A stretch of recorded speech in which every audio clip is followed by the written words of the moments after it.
After years of playing the game properly, I've decided to take on a new challenge. I'm an Iron Man and I've never been to raids.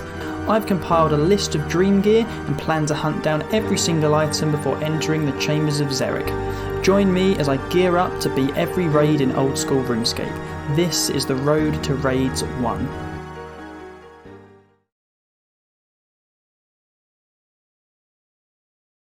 During the Third Age, a mighty war between the gods raged across all of Gielinor.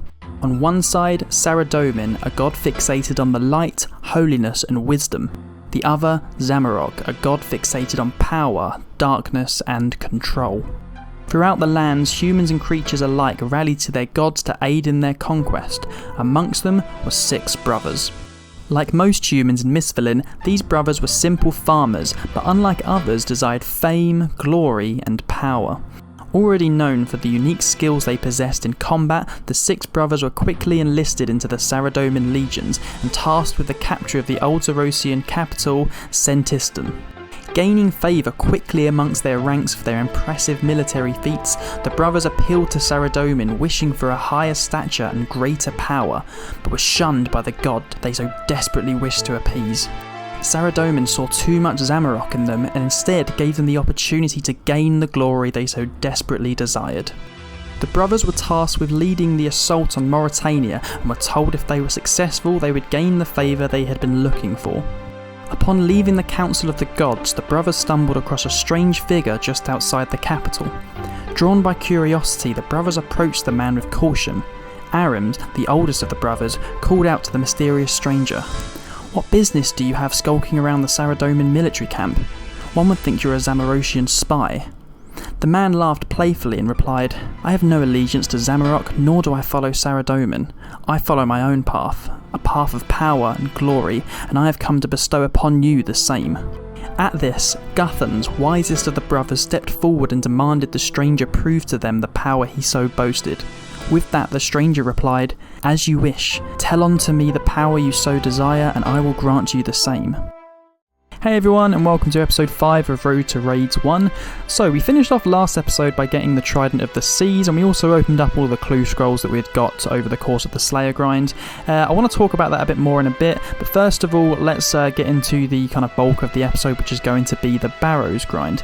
Now, we're going to barrows for, obviously our main reason is to pick up the Aram's robe skirt and the Aram's robe top, but there are other things we are going to want to get at barrows to help us out with other grinds, and also just to get some cool items that can help with skilling and training and whatnot. So if we look at the tier system here, first of all, the S tier will be the Aram's robe skirt and the Aram's robe's top, which is obviously what we need to get our items to take on the Chambers of Xeric, so they're obviously things we definitely need from this grind. In the A tier then is 2 sets that I'd really like that are going to super help out with PVM activities, that being the Guthans set and the Virax set. So the Guthans set we can obviously use for hills anywhere else in the game, so like at bossing or even through Slayer, and Virax is going to be something that we're definitely going to need to take on a lot of the wieldy bosses and some other bosses as well, so definitely want that there. In the B tier, we will be looking to get full Darox. Mainly I want this to try and bomb my way up to 99 strength. If we do get that, we probably will take a break to start just sort of AFKing strength at the Nightmare Zone. Quicker I can get to 99 strength, the quicker I can start training up attack and defense that way as well. And then everything else, I'd probably say in the C tier, we've got a tank body. And the Carol's skirt, which are 2 just tanky items that we can use at some bosses, and then everything else just falls into the E tier there. Not really that fussed about getting it, but I do want to try and fill up all the barrow sets anyway, so it'll be exciting to get those. So before we jump straight into the video, I just want to talk about the clues that I managed to pull at the end of last episode. So if you did stick around to the very end, you would have seen me get a clue that had 5 clue uniques in. Every single one of them was like brand new, I believe. Every single one was a collection log input for me, which is immense enough as it is. I've been talking to the community a bit, and we've been discussing what the verity of that actually happening is. I calculated it as to get 5 uniques from a clue scroll is somewhere within 1.35 billion. I had another guy who's telling me that it could even be as high as something like 1.34 quadrillion. So if anyone can shed some light of how rare that clue actually was, I really would appreciate it. Drop that in the comments. But yeah, without further ado, let's crack on with this barrows grind and see how lucky we get. And that's 87 magic. We can finally now cast like and subscribe. Haha, yeah. So before we start the barrows grind, I'm going to start by using up all the bones that are currently in the bank that we got from all the Slayer that we've been doing. From what I've read, barrows takes away 8 prayer points every 12 seconds or something, then after every brother that you kill adds on a prayer point from what it will take away. So if we can get my prayer points up as high as possible, then it should make it a little bit easier, so we'll go and do that now. And if you didn't know, what I'm making now are burning amulets, which let you teleport straight to pretty much just outside the KVD lair, which is near the Chaos Altar. So it'll be the quickest way that we can run the bones. I'll show you my route whilst we're doing it.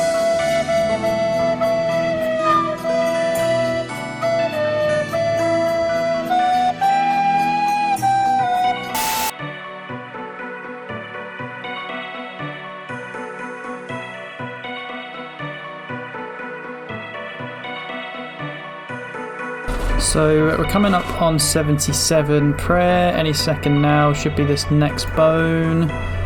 There we go, so 77 prayer there. I think I'm going to stop that now for the end of the night.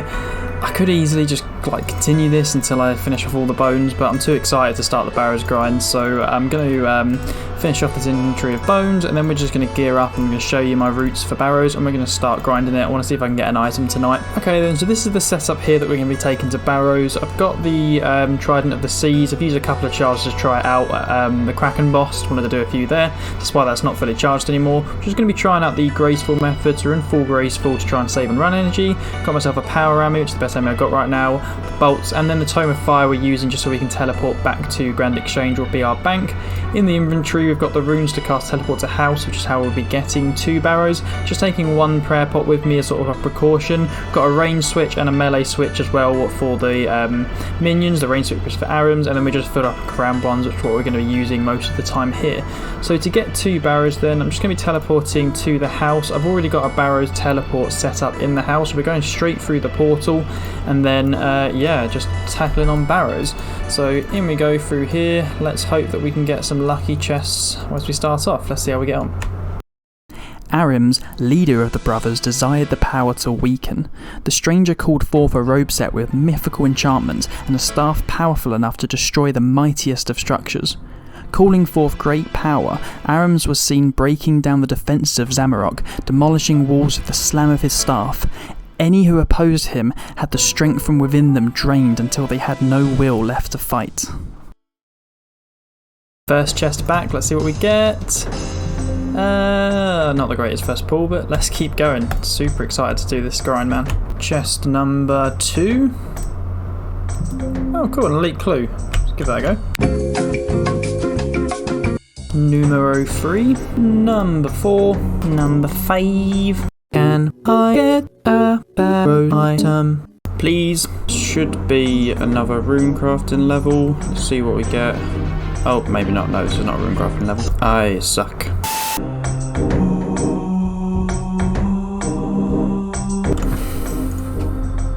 Hey, first piece, Carol's Coif. We'll take that.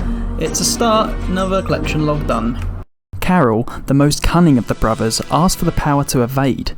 Once again, the stranger pulled forth a set of studded leather robes and a crossbow strong enough to find its target no matter how far the distance. From then on, Carol was rarely seen on the battlefield, though bolts seemed to always find their marks to foes moments from inflicting fatal blows to many a great soldier.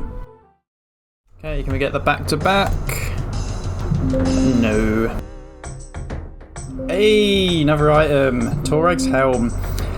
Not really useful at all. Don't know why I got excited about that. Torag, being the most reckless of the brothers, asked for the power to preserve. The stranger brought forward a set of armour so strong that no being could pierce it, and hammers so robust they could crush the skull of a dragon in one foul strike. Any being who opposed Torag stood little chance against him, taunting his enemies with boasts of invincibility. Getting items on this account is so much more fun. Like, even something as useless, Carol's Coif, Torag's Helm, not really that useful at all for me, but just seeing those coming on the collection log is so cool, man. It's so exciting. Always got to go for the back-to-back, and nothing. Oh, first Darrock's piece. Let's go. Darok, strongest of the brothers, desired the power to decimate. The stranger beckoned and a great axe larger than any man presented itself, so powerful it could decapitate any foe. Against overwhelming odds, the closer it seemed Darok was to defeat, the faster he could vanquish his foes, dealing mighty blows to the most powerful of beings. Let's go for the back-to-back. Never lucky. Let's see if we can do this elite clue. Oh my god, this took so long to do. I made so many mistakes getting this casket, but we finally got ourselves a elite clue casket. I'm not going to be opening this, I don't think. There's still a lot of rumours amongst the community whether or not they're going to be updating elite clue caskets, and there's not really anything I need in there. Dragonstone jewellery's in there, but they don't do Dragonstone amulets as part of the elite clue rewards from what I can tell, so I don't really see the point of opening these. There's nothing I need, so just hang on to this to see whether or not they ever do update. Back at the chest, nothing. Second Darok's piece, come on.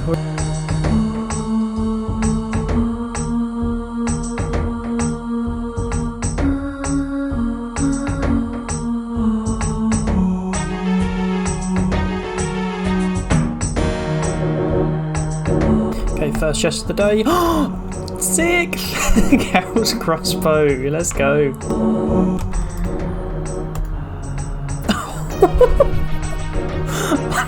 No way, man. Oh yeah, boy. Guthans desired the power to drain his foes, and with that, the stranger presented him with a spear so sharp it could zap the life force from any foe and bestow it upon the wielder.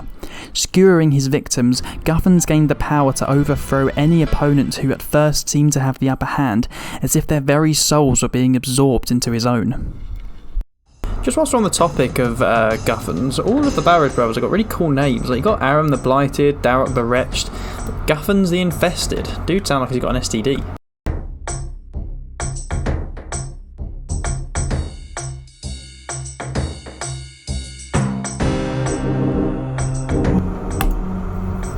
Oh, is that a dupe?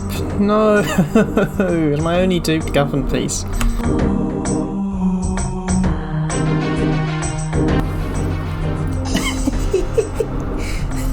Another Torag piece.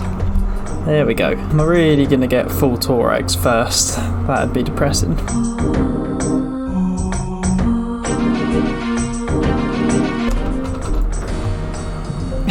Oh, there we go. First Virax piece. Virax Flower. Nice, let's go, man. Xeric, being the most defiant of the brothers, didn't only wish for power over mortal men, but the power to defy the very gods themselves. With this, the stranger laughed and presented a weapon with the ability to work outside the scopes of the gods' influences. Even those granted with the highest of blessings had the skin ripped from their bodies with Xeric's flail. Cool, so we're just chasing down an Aram's piece now. I've got at least one of everything. Only one dupe so far, that's not too bad.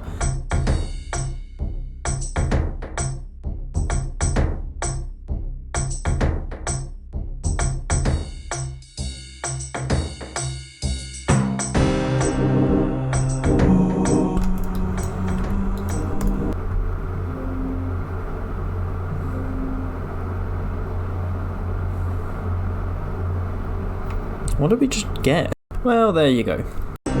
Big moment for the account, and that is 100k mined runes. The moment we've all been waiting for.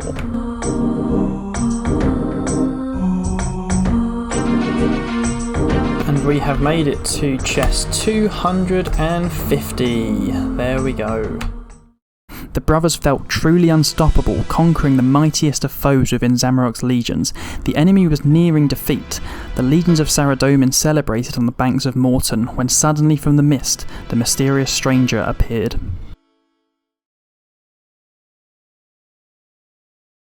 Okay, so that wraps up episode 5 of Road to Raids 1. I put quite a lot of effort into this episode trying to create some sort of backstory for the Barrows brothers, taken a lot from what is actually out there and also added a little bit of a twist, but I will be coming back to this when we finish off the Barrows grind.